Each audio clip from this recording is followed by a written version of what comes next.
This is 4.1 morning review. Find the general antiderivative for g of x. So to find the antiderivative of g of x, we take the indefinite integral of our function here. And these problems, if we have a low enough exponent, we always want to try and see if we can expand, get rid of the parentheses, see if power rule will be sufficient for us to solve. So this is a small enough exponent where we can expand, so we can write this as 2x minus 1 times 2x minus 1.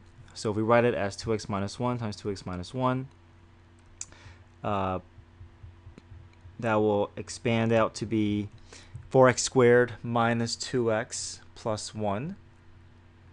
Actually, it should be 4x squared minus 4x plus 1, right? Okay, 4x squared minus 4x plus 1.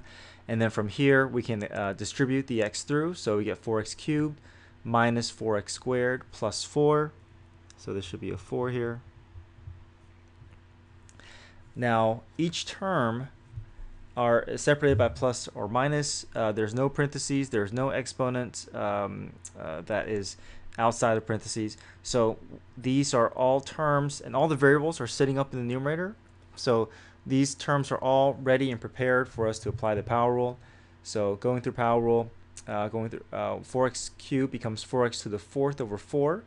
4x squared becomes 4x cubed over 3. And then x becomes x squared over 2. We're doing indefinite integral, so we have to remember to have that plus c. So reduce a bit more, x to the 4th minus 4x cubed, 4/3 x cubed plus x squared over 2 plus c.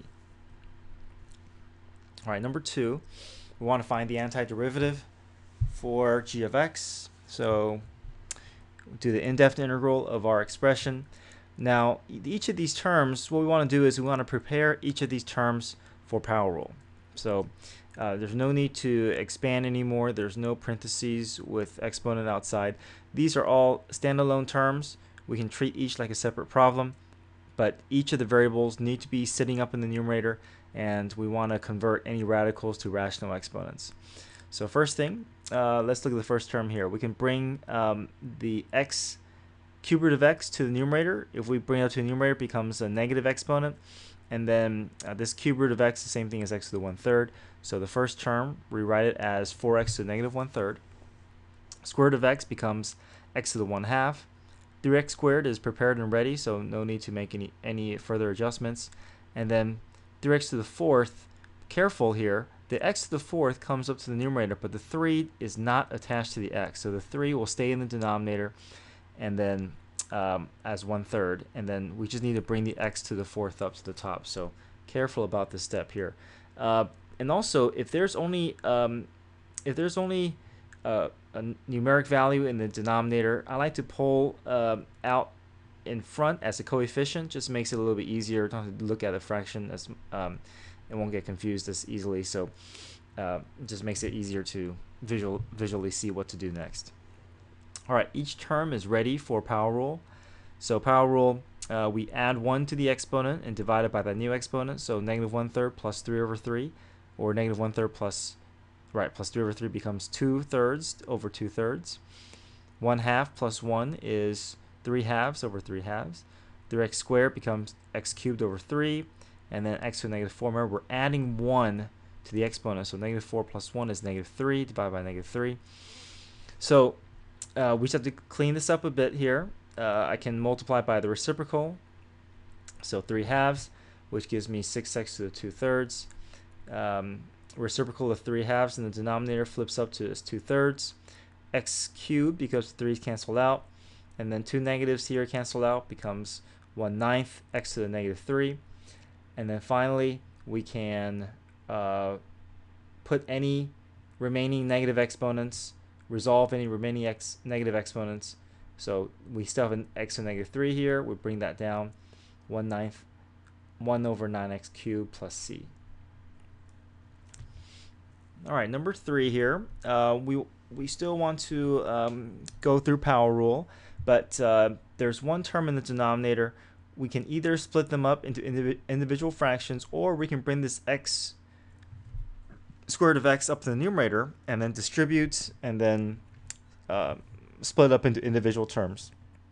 So let's do that. We're going to convert this to x to the 1/2, and then if we bring the x to the 1/2 to the numerator, it becomes x to the negative 1/2, and then I can just distribute every term through, because if I want to apply power rule, I can't have any parentheses with terms that are not separated by plus or minus. So we're going to distribute through. When we multiply bases, we add exponents. So 3 minus 1/2, the same thing as 6 over 2 minus 1 over 2, which is 5 over 2. 1/2 minus 1/2 is just going to be 0. X is 0, which is going to be just 1. So 2 times 1 is 2. 1/4 minus 1/2 is the same thing as 1/4 minus 2/4, which is negative 1/4.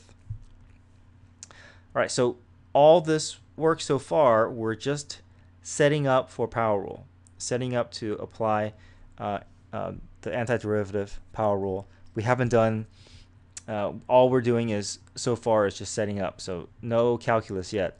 Now, each term separate by plus or minus, we can now apply power rule for each. So power rule, 5/2, we add 1 to this, so 5 over 2 plus 2 over 2 is 7/2 divided by 7/2. 2 becomes 2x, right? A constant becomes a linear term. X to the negative 1/4, we add 1 to it, so negative 1/4 plus 4 over 4 is 3/4 over 3/4. And then we can clean this up further by flipping the denominator fractions up as 2/7, split this up as 4/3. And then don't forget the plus c, since we're dealing with indefinite integrals. All right, number 4, find the general expression of f of x given the second derivative. So given the second derivative, we have to go through antiderivative twice. So let's go through it once first. So we're starting at the second derivative. We're going to find the indefinite integral, which will bring us to f prime. Once we get to f prime, we have to find the integral one more time to bring us up to f of x. So looks like every term is set up and ready for a power rule. So 2x cubed becomes 2x to the 4th over 4. 3x squared becomes 3x cubed over 3. X becomes x squared over 2. 1 becomes x. And then don't forget plus c. I'm going to have a plus c sub 1 to indicate, because since we're doing find the antiderivative twice, we're going to have more than one c value, and call the c sub 1. So this is my f prime. Clean this up a little bit more here. So 1/2 x to the 4th plus x cubed, 1/2 x squared minus x plus c sub 1. So now we can go through antiderivative again to get to f of x, since right now we're still at f prime. We want to get from f prime back up to f of x. So if we look at each term, looks like each term is set up and ready for power rule. Variables in the numerator. There's no radicals. Everything's converted to rational exponents. There's no parentheses. Okay, all right, so go through power rule here. X to the 4th becomes x to the 5th over 5. X cubed becomes x to the 4th over 4. X squared becomes x cubed over 3. X becomes x squared over 2. C is a constant, so you would treat C like you would 3, 4, or 8. So the integral of C will simply be cx. And then we have this own plus c. I'm going to call this plus c sub 2. So this c sub 1 is the constant of integration that comes from the procedure from f double prime to f prime. And then this plus c sub 2 is the result of working from f prime up to f of x. All right, so now it's just a matter of trying to clean this up a bit more. Pull out any coefficients, resolve any fractions, combine any terms. So there we have f of x. All right, number 5, find the specific expression given f double prime. So it's similar to number 4, except now we have values to help us solve for c sub 1 and c sub 2. So let's look at this here. So same steps. We're working from f double prime up to f of x. So it's a two-step process.